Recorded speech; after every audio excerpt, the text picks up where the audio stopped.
been a year, hasn't it, since since the Titan submersible, well, since the tragedy, meters from the Titanic. And now we have this new image, just wow, adding another layer to it all. We're doing a deep dive, you and me, into what really happened with the Titan submersible. Not just the news, we've all heard that.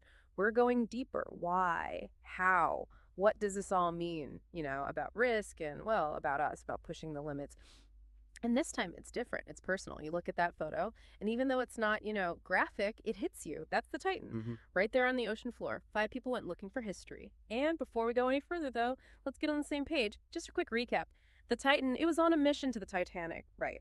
A dream trip. But then, during the descent, boom, implosion, everyone gone. So you might be asking, why are we talking about this now, a year later? Well, this new image, it's like a snapshot of the Titan's final moments. 500 meters. That's all that separated them from the Titanic.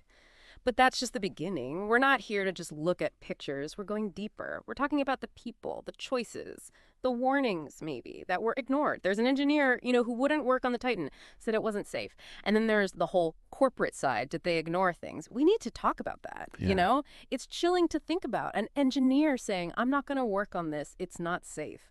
That's Tony Neeson, the lead engineer, who raised those red flags about the Titan way back before the dive. He wasn't just being cautious. He knew his stuff. He knew the pressure at 3,000 meters. It's insane. Hundreds of times more pressure than up here on the surface. Imagine the weight of a jumbo jet pushing down on every inch of the submersible. Wow, so it's not just about how deep you go, it's about the physics, the pressure, how much force it can take, right? It's all about pressure vessels. They're designed to hold up under that crazy pressure. They need to be built perfectly, often using special materials like titanium or thick steel.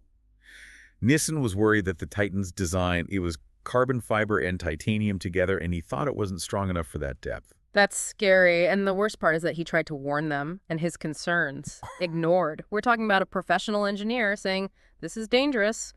Who can ignore that? That's the big question, right? It points to this bigger problem. The pressure to meet deadlines, hit goals, make investors happy, and sometimes safety gets lost in all of that. In Nissen's case, standing up for safety cost him his job. It's a reminder. Speaking up, especially about safety, can be tough. But Nissen's story shows us how important engineers are. They have a responsibility to put safety first.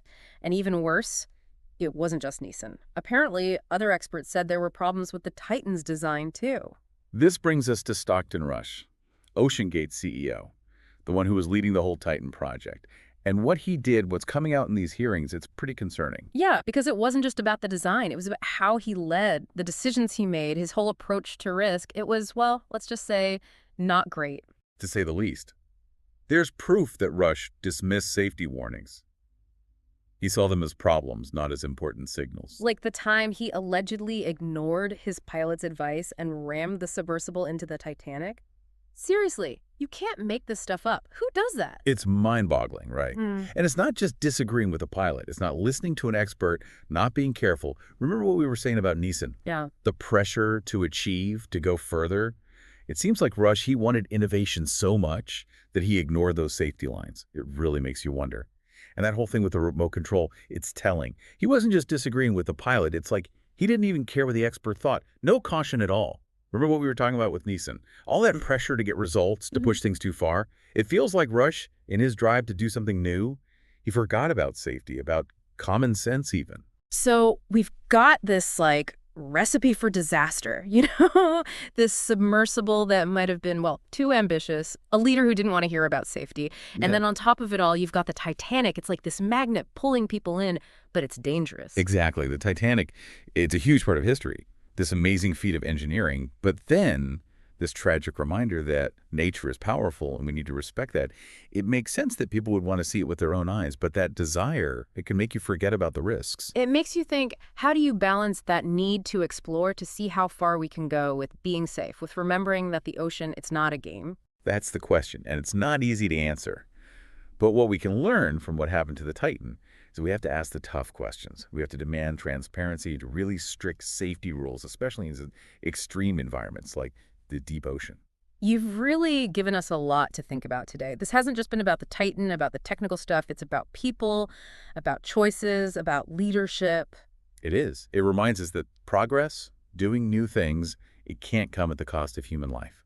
As we explore more and more the ocean, space, whatever it is, we have to remember the Titan and use those lessons to make sure that exploration is about ambition, yes, but also about keeping people safe. What a thought to end on. So, next time you hear about some amazing new exploration, remember the Titan.